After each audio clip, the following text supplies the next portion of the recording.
일산순복 영상교회 추수감사 특별 새벽기도회 1차에 오신 모든 성도님들을 주님의 이름으로 환영하고 축복합니다. 우리의 삶을 여기까지 인도하여 주신 그 신실하신 주님의 이름 함께 찬양하며 나아가도록 하겠습니다.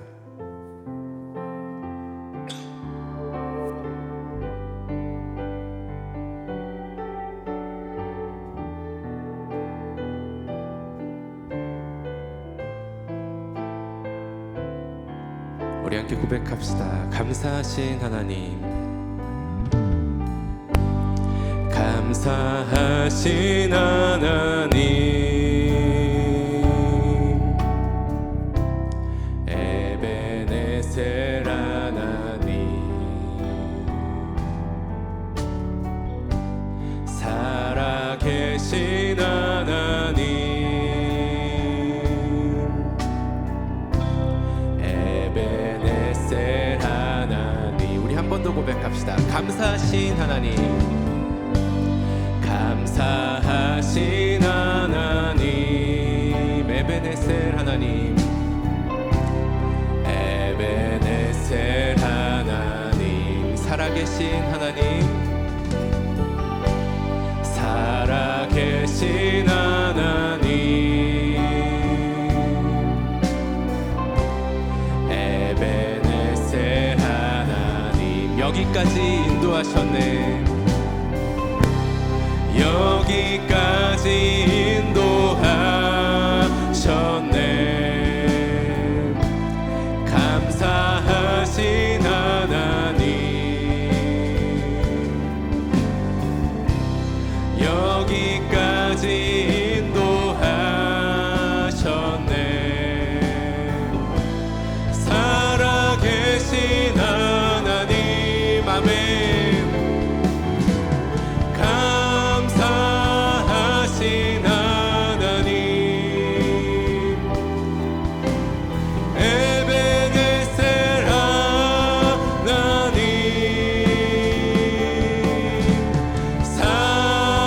살아계신 하나님, 에베네셀 하나님. 감사하신 하나님, 감사하신 하나님, 에베네셀 하나님, 살아계신 하나님, 에베네셀 우리 처음부터 한 번 더 고백합시다. 감사하신 하나님, 감사하신 하나님, 에베네셀 하나님, 살아계신 하나님, 에베네셀 하나님. 한 번 더 고백합시다. 감사하신 하나님, 감사하신 하나님, 에베네셀 하나님, 살아계신 하나님, 살아계신 하나님, 에베네셀 하나님. 여기까지 인도하셨네, 여기까지 인도하셨네. 감사하신 하나님, 여기까지 인도하셨네. 살아계신 하나님, 감사하신 하나님,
감사하신 하나님,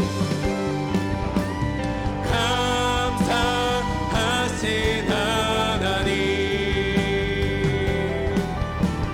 에베네셀 하나님, 살아계신 하나님, 에베네셀 하나님. 할렐루야. 우리의 능력 되신 주님께 우리 감사와 영광의 박수 올려드리겠습니다. 할렐루야.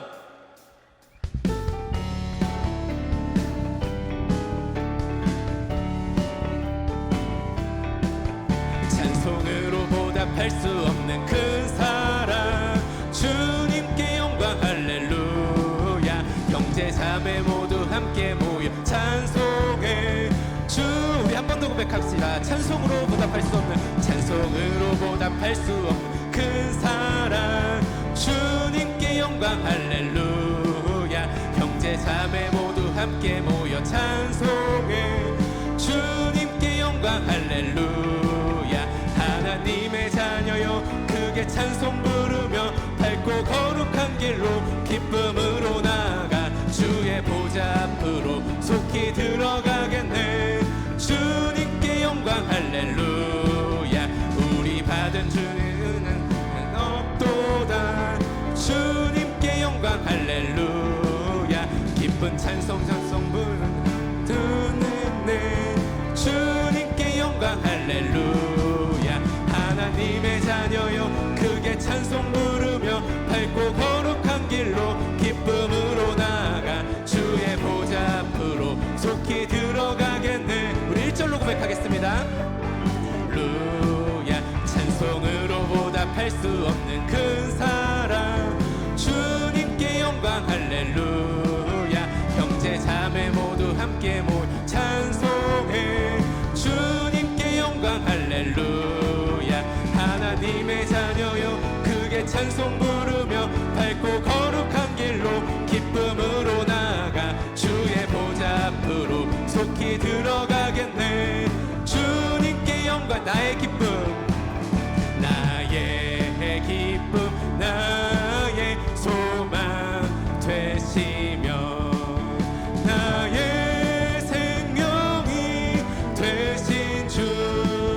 밤낮 불러서 찬송을 드려도 늘 하신 마음 뿐일세.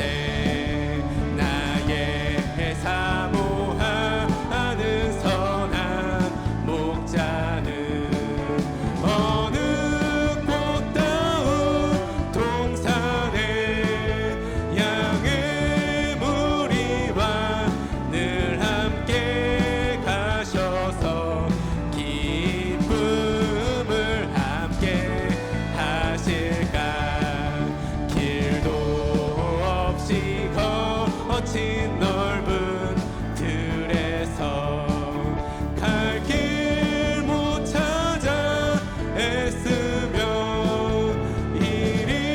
이리저리로 헤매는 내 모양 저 원수 조롱하도다.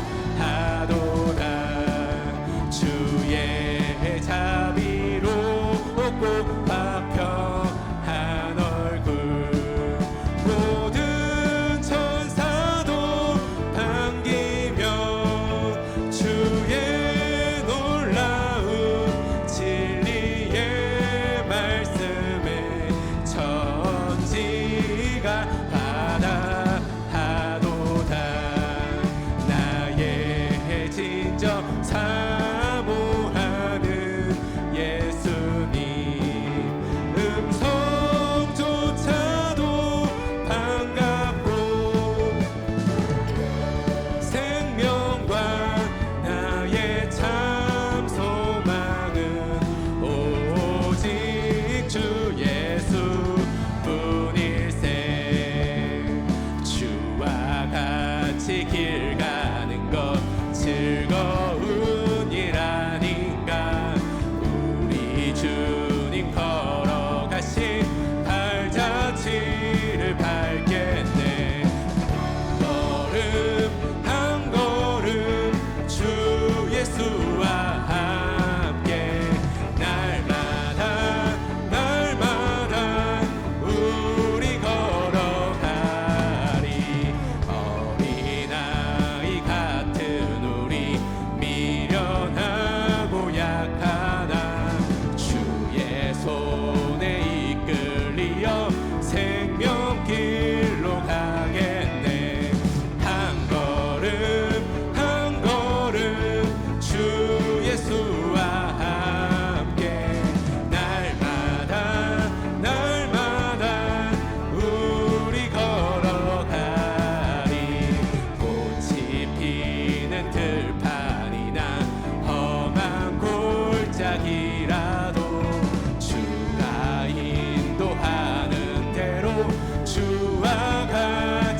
목자 구세주여 항상 인도하소서.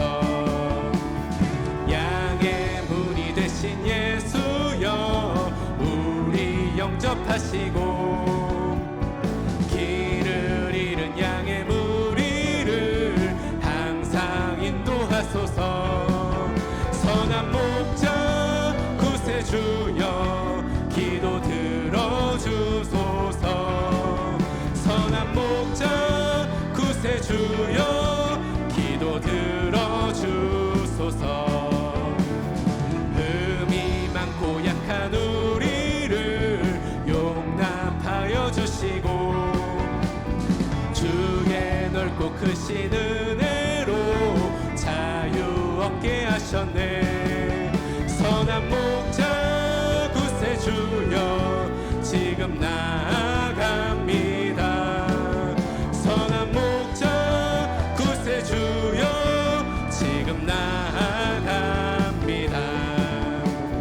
일찍 주의 뜻을 따라서 살아가게 하시고 주의 크신 사랑 베푸사 따라가게 하소서. 선한 목자 구세주여 항상 인도하소서. 선한 목자 구세주여 항상 인도하소서. 이 소리가 내 마음의 소리인지 이 소리가 주님의 음성인지 수많은 말과 수많은 시선 그저 그 속에서 헤매고 있지만 이 선택이 나만의 욕심인지 또 이 길이 잘못된 건 아닌지 끝없는 후회 끝없는 의심 모두 반복되는 내 모습이지만 예배합니다. 작은 모습으로 주님만 예배합니다. 기도합니다. 작은 소리라도 주의 뜻 알기 원합니다. 우리 처음부터 한 번 더 고백합시다. 이 소리가 내 마음의 소리인지 이 소리가 주님의 음성인지 수많은 말과 수많은 시선 그저 그 속에서 헤매고 있지만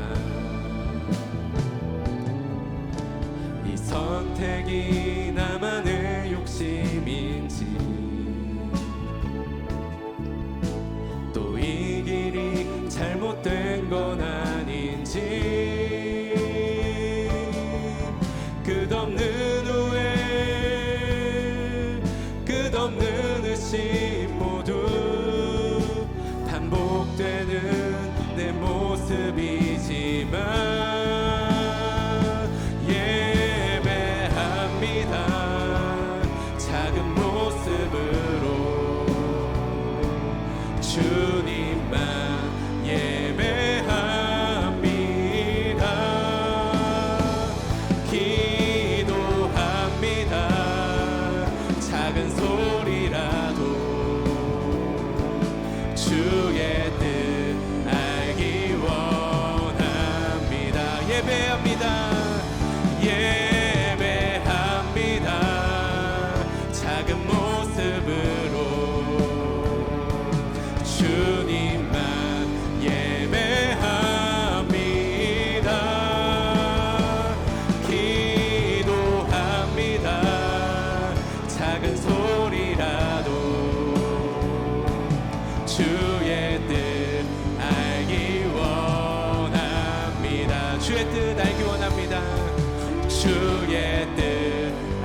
신앙 고백 드리겠습니다.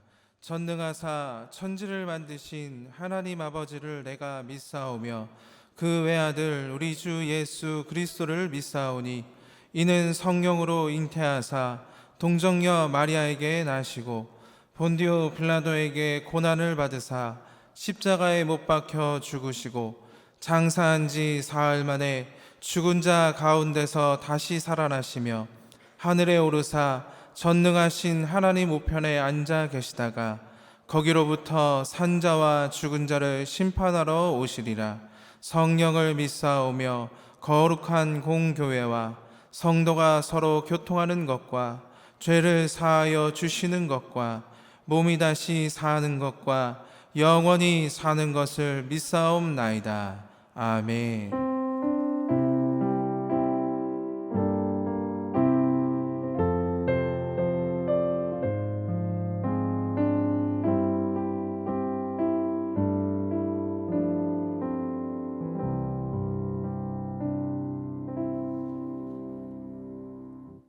사랑과 은혜가 풍성하신 하나님, 감사합니다.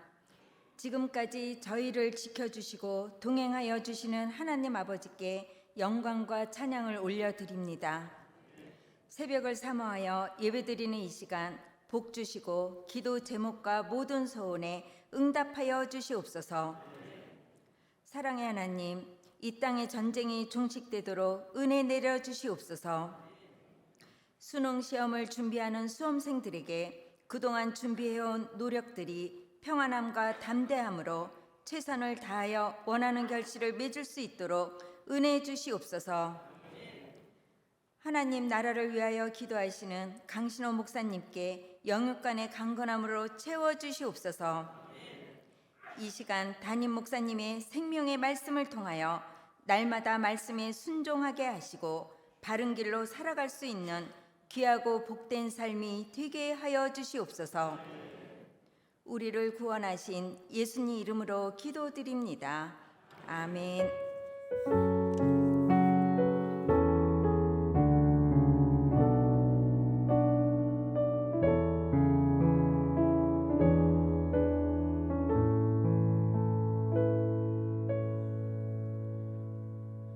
오늘 은혜 받으실 하나님의 말씀은 갈라디아서 5장 22절에서 23절 말씀입니다. 갈라디아서 5장 22절에서 23절 말씀을 다 같이 봉독하시겠습니다. 오직 성령의 열매는 사랑과 희락과 화평과 오래 참음과 자비와 양선과 충성과 온유와 절제니 이 같은 것을 금지할 법이 없느니라. 아멘.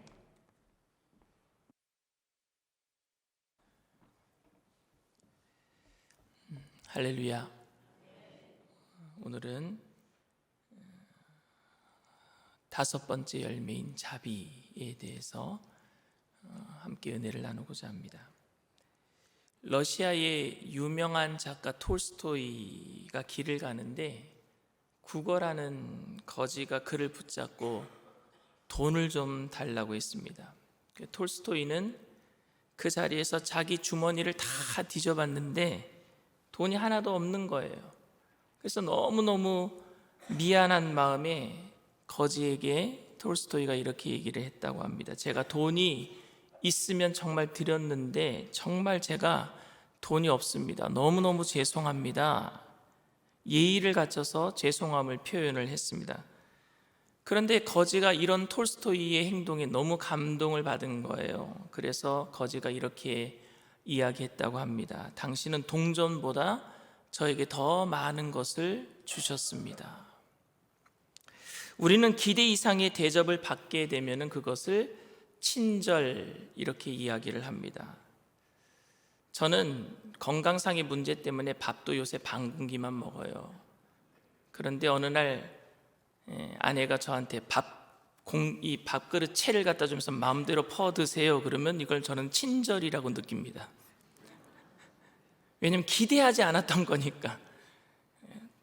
어느 날 갑자기 라면을 끓여주면서 라면 드세요. 그러면 저는 그것을 친절이라고 느낍니다. 왜냐하면 그건 기대하지 않았던 거기 때문에 그래요. 성경에는, 영어 성경에는 이 자비에 대해서 kindness, gentleness 이렇게 기록하고 있는데 내가 기대하지 않은 이상의 것을 베푸는 것이라는 의미를 갖고 있습니다. 그런데 사실 여러분, 자비라는 말은 불교 용어지요. 불교에서 많이 씁니다. 기독교에서는 차라리 은혜와 사랑이라는 단어가 대표적인 단어라고 저는 생각을 합니다.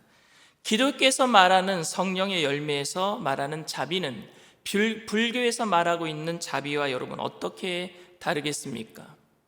그냥 어려움과 고난을 당하는 사람들에게 마땅히 우리가 좀 더 플러스해서 주는 사랑, 그러니까 그 사람이 기대하지 않은 건데 내가 받는 것 이상의 기대하지 않은 것을 좀 더 줄 때 자비라고 말한다면 불교에서 말하는 자비와 다를 바가 없을 것 같아요. 여러분, 현대인들 중에는 무신론자들이 많이 있습니다. 그 사람들은 하나님 없이도 충분히 잘 살아간다라고 생각을 합니다. 그냥 가만히 놔두면은 잘 살아갈 것을 괜히 하나님이 내 삶에 끼어드셔가지고 사업이 안 되게 하시고 재앙을 내리셔서 그래서 하나님을 사랑하게 만들고 결국에 하나님을 사랑하게 하니까 그러니까 하나님이 사랑을 베풀어 주셔서 잘 섬기니까 복을 주셨다 이렇게 생각하는 거예요. 그러니까 굳이 하나님이 필요 없는데 내 삶에 끼어드셔서 재앙 주시고 안 믿으면 죽인다고 하셔갖고 그래서 믿게 했더니 하나님이 나에게 자비를 베푸셨다. 그러니까 이걸 병 주고 약 주고 그래서 자비를 그렇게 생각합니다. 내가 하나님을 잘 섬기게 만든단 말입니다. 재앙을 주셔서 그럴 때 자비를 내려주시니까 병 주고 약 주는 자비 아닌가 이렇게 무신론자들은 생각할 수도 있습니다. 예수님을 믿지 않는 불신자가 예수천당 불신지옥이라는 말이 되게 거슬린다라는 말을 제가 들은 적이 있어요. 예수를 믿으면 천국 가는 말은 좋은데 예수를 믿지 않는다고 지옥에 보낸다라는 말이 너무 거슬린다라는 거예요. 멀쩡히 잘 살고 있는데 예수를 믿지 않기 때문에 지옥에 보낸다는 말로 들리기 때문에 그래요. 아무런 문제가 없는데 사실 우리가 예수님을 믿으면은 천국 간다라는 말은 맞지만 예수를 믿지 않으면 지옥 간다라는 말은 여러분 틀립니다. 왜냐하면 우리는 원래 지옥 가요. 예수를 안 믿어도 원래 지옥 가게 돼 있어요. 우리가 예수를 안 믿어서 지옥 가는 것이 아니라 우리는 우리의 죄 때문에 지옥 가게 돼 있어요. 그런데 그 죄로 인해서 죽을 수밖에 없는 사람들에게 하나님께서 특별한 은혜를 베풀어 주셔서 구원의 길을 열어주셨기 때문에 우리는 우리가 받을 수 없는 합당하지 않은 은혜를 받은 것, 이것을 우리는 즉 자비라고 얘기하고 있는 거예요. 어떤 사람이 여러분 불치의 병에 걸렸다라고 한번 가정해 봅시다. 그 사람은 지금 서서히 죽어가고 있는 거예요. 시한부 인생이니까 서서히 죽어가고 있습니다. 그런데 그 병자를 불쌍히 여긴 어떤 사람이 열심히 연구해서 그 병을 치료할 수 있는 신약을 개발했다고 합시다. 그리고 그 사람이 이 신약을 개발한 것을 그 병자에게 주면서 이렇게 말을 합니다.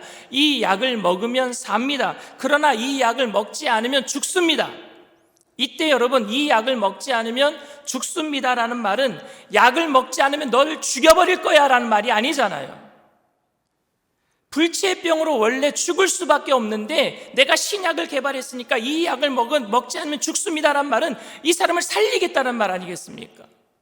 원래 불치병에 걸린 사람은 그 병으로 인해서 죽어가고 있는 거예요. 우리는 죄로 인해서 죽음이라는 병이 우리에게 들어왔고 그 병으로 인해서 우리는 지금 죽어가고 있는 거란 말입니다. 안 먹으면 죽는다라는 그 말은 나는 멀쩡한데 그런데 약을 먹지 않는다라고 나를 죽이겠다는 협박으로 들을 수는 없는 거예요. 그런데 사람들은 오해합니다.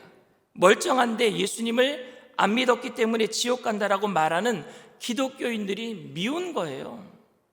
자기가 멀쩡하다라고 생각하니까. 그런데 예수님을 안 믿기 때문에 지옥 가는 것이 아니라 예수를 안 믿었기 때문에 구원받을 수 있는 기회를 놓친 것이고 예수를 안 믿었기 때문에 지옥에 보내는 것이 아니라 원래 죄 때문에 지옥 가게 돼 있는 거예요. 그래서 그 죄로 인해서 지옥에 갈 수밖에 없는 우리를 그냥 내버려 두셔도 우리는 할 말이 없는데 하나님께서 우리를 불쌍히 여기셔서 구원의 길을 열어주신 것, 이것을 자비라고 말하는 거예요. 만약 하나님께서 우리를 그냥 내버려 두셨다면 우리 할 말 없어요. 우리는 근데 다 죽습니다. 절망이에요. 결국 우리가 가지고 있는 심각한 문제는 우리가 얼마나 심각한 병에 걸려 있는지를 우리 자신이 모르고 있다는 사실입니다. 그렇기 때문에 우리에게 베풀어진 사랑이 사랑으로 보여지는 것이 아니라 강요로 보여져요. 예수 믿어라 그러는 게 강요로 보여져요. 그렇기 때문에 약을 억지로 먹이는 강요처럼 보이는 이유가 나는 멀쩡한데 자꾸만 약을 먹어라 하는 행동으로 보이기 때문에 그래요. 어떤 성도들은 가만히 놔두면은 행복할 것을 하나님께서 괜히 내 인생에 끼어들어 오셔가지고 나를 이렇게 만들어 놓으셨으니까, 내가 하나님 믿게 만들어 놓으셨으니까 하나님이 내 인생을 책임져야 된다라고 생각하기도 합니다. 그리고 우리는 하나님을 잘 믿다가 일이 꼬이면 드는 생각이 이런 생각이 들어요. 하나님 나한테 왜 그러시는 겁니까? 하나님, 내가 하나님을 믿게 하셨으니까, 하나님이 나를 믿게 하셨으니까 잘 되게 하셔야지, 하나님 왜 나한테 이렇게 일이 꼬이게 하시는 겁니까? 나에게 왜 이렇게 만드시는 겁니까? 그동안 했던 봉사와 헌신은 내가 하나님의 사랑과 은혜 받기에 충분하고 합당한 것이라고 생각하기도 합니다. 그러니까 내가 정말로 죽을 수밖에 없는 죄인인데 무조건적인 은혜와 사랑으로 나를 구원해 주셨다라는 감동과 감사가 우리 안에 있기보다는 그래도 내가 조금은 사랑받을 만한 자격이 있다라고 하는 자기의의가 남아있는 거예요. 그래서 하나님께 받는 사랑과 은혜를 당연시 여기게 됩니다. 우리가 매 순간마다 하나님의 은혜와 사랑을 진심으로 감사할 수만 있다면, 지금 내가 누리고 있는 이 구원의 은혜는 내가 괜찮은 사람이기 때문에 받는 것이 아니라는 사실을 알 수만 있다면 우리의 삶의 자세는 완전히 달라질 수 있을 것 같아요. 자비는 내가 받기에 합당하지 않음에도 불구하고 나에게 베풀어 주시는 사랑을 의미합니다. 저는 이민 목회하는 동안에 미국인 성도들이 있었기 때문에 제 설교를 통역하는 분에게 넘겨요. 그러면 그 통역하는 분이 제 설교를 번역을 해서 자기가 번역한 것을 제가 그대로 이제 하면은 저 뒤에서 트랜슬레이션 박스 안에서 그러면은 그 영어로 얘기를 하면은 이 미국 분들은 이 리시버를 끼고 그 말을 듣는 거예요. 동시 통역이 이루어지는 거죠. 근데 저를 번역해주고 제 설교를 번역해주고 통역해주던 집사님이 췌장암으로 돌아가셨어요. 그때가 큰애가 8학년 정도 되었을 때예요. 다솔이가 8학년은 우리나라로 중학교 2학년, 무서운 중2, 건들면 안 되는 중2.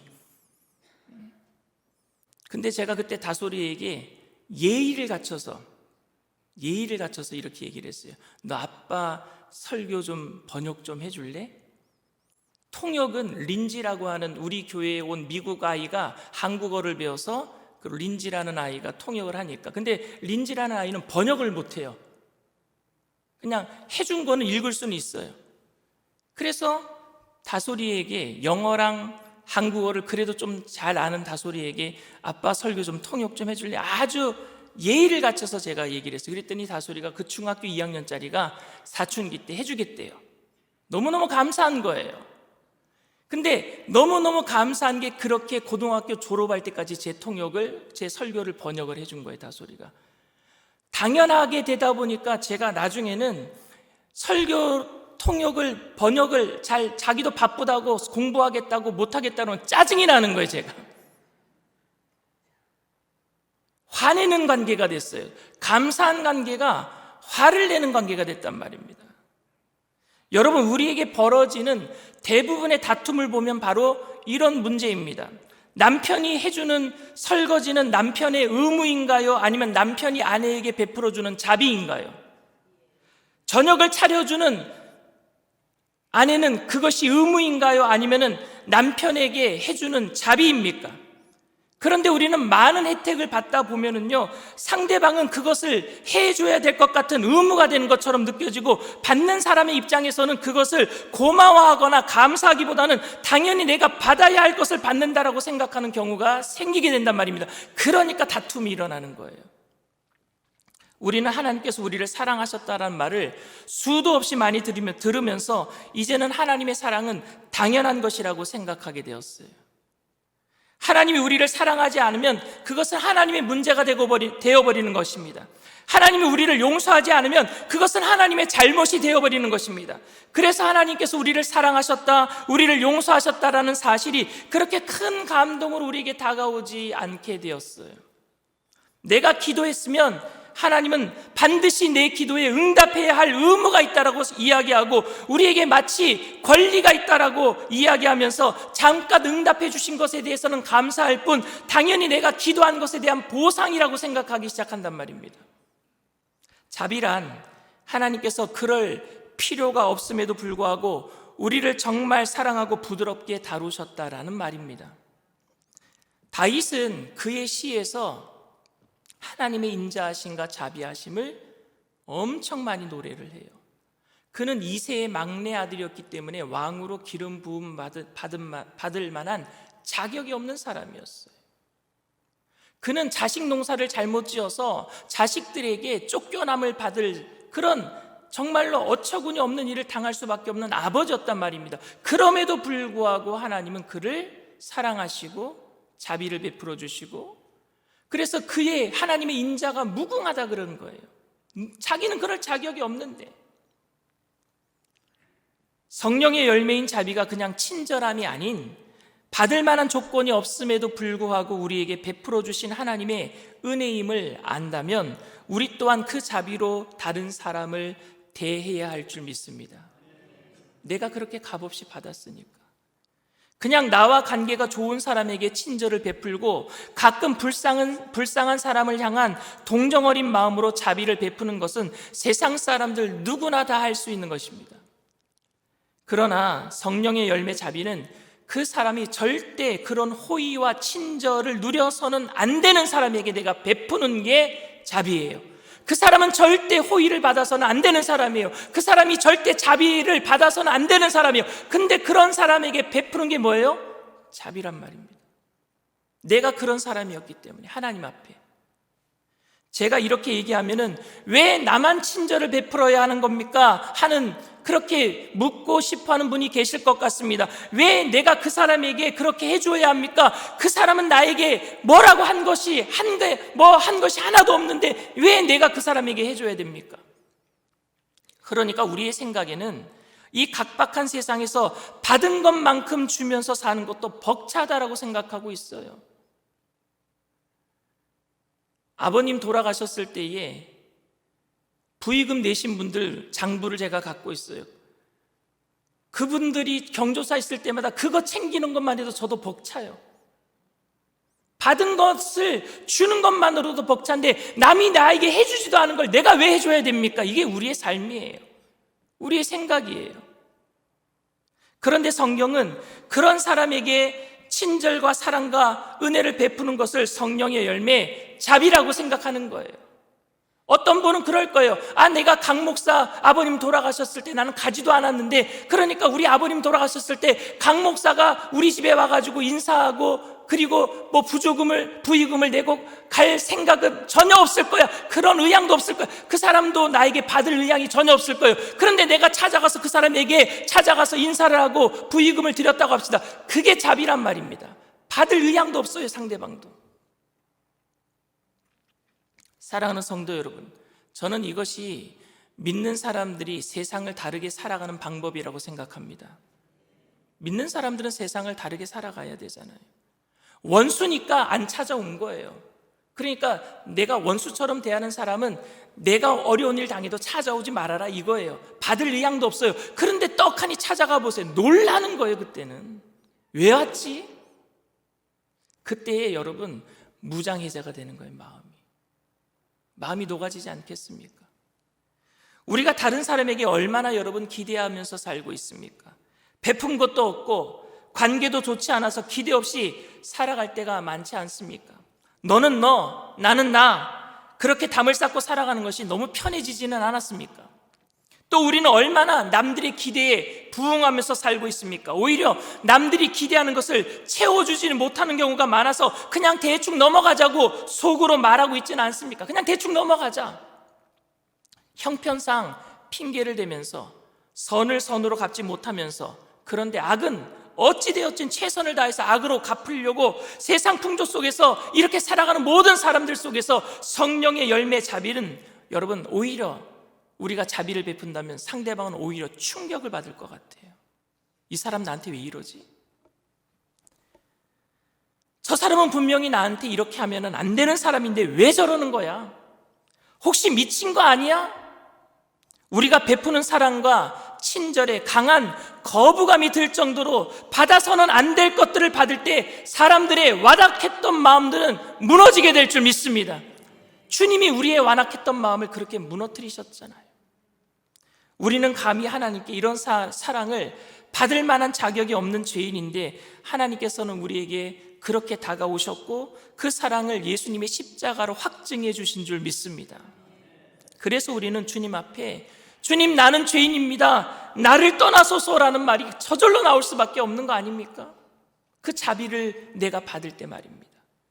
그리고 마땅하지 않아 감당할 수 없는 하나님의 은혜를 우리가 날마다 묵상할 수만 있다면 우리 안에 여유가 생기게 될 것 같아요.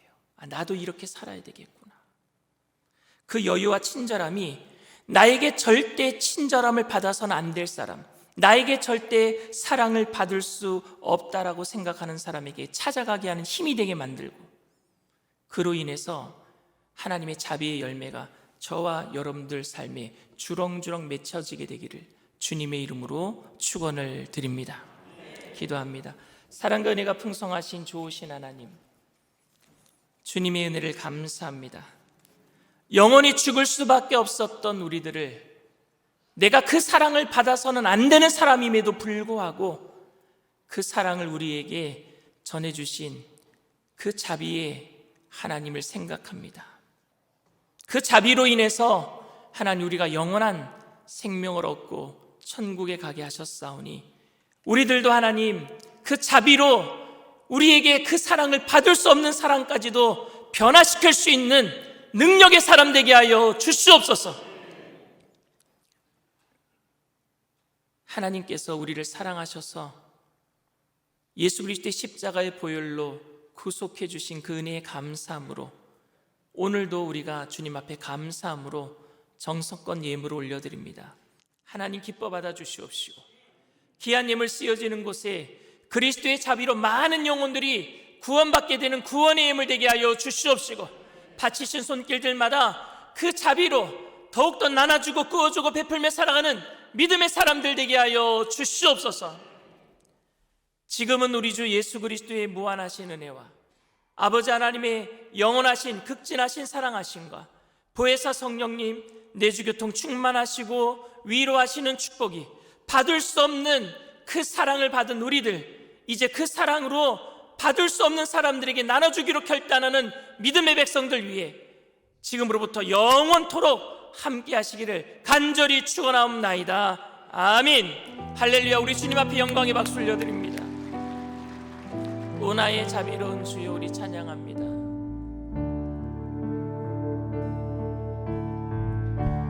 오 나의 자비로운 주여, 나의 몸과 영혼이 주님이 은혜로 다 채워 주소서.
예수.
우리가 자비를 베풀기 위해서는요, 두 가지 싸움을 해야 돼요. 첫 번째 싸움은 하나님의 은혜를 당연한 것으로 생각하지 않게 하는 마음의 싸움이에요. 늘 감사하는 마음. 저도 성도님들이 저에게 베풀어 주신 것을 당연하게 생각하지 않기 위해서 날마다 싸워내요. 하나님의 은혜도 마찬가지죠. 당연한 게 아니에요. 내가 받을 수 없는데 받는 거잖아요. 그 싸움을 해 나가야 돼요. 두 번째 싸움은 뭐냐? 남들이 내게 정말로 당연하게 사랑을 받을 것이라고 생각하지 않는 사람들, 원수같이 생각하는 사람들, 당연하지 않을 것 같은 것들을 베풀려고 하는 싸움이 내게 있어야 돼요. 내게 당연히 받아야 될 사람들은 있어요. 가족들은 내게 당연히 받을 수 있어요. 나에게 잘해주는 사람은 내게 당연히 받을 수 있어요. 그런데 나에게 아무것도 안 해주는 사람, 오히려 나에게 비수를 꺾고 원수처럼 대하는 사람, 그 사람은 나에게 받을 것을 당연하게 생각하지 않을 거예요. 근데 그 사람에게 주려고 하는 싸움을 해 나가야 된단 말입니다. 내 마음속에 이 두 가지를 해 나갈 때 자비의 열매가 맺혀질 거예요. 그걸 해 나가기 위해서 여러분 성령의 능력을 간구하게 되기를 바랍니다. 특별히 오늘 수능을 위해서 이제 이틀밖에 남지 않았죠. 자녀들을 위해서 기도해 주시고, 오늘 제가 예배를 마치면은요 바로 기도원에 가야 돼요. 여러분들과 함께 기도를 하지 못하고 먼저 떠나야 되는데, 우리 장로님들도 같이 기도원에 올라가십니다. 지금 전국 장로 수련회가 있어요. 기아성 전국 장로 수련회가. 그곳에도 하나님의 은혜가 넘칠 수 있도록 또 중보해 주시기를 부탁을 드립니다.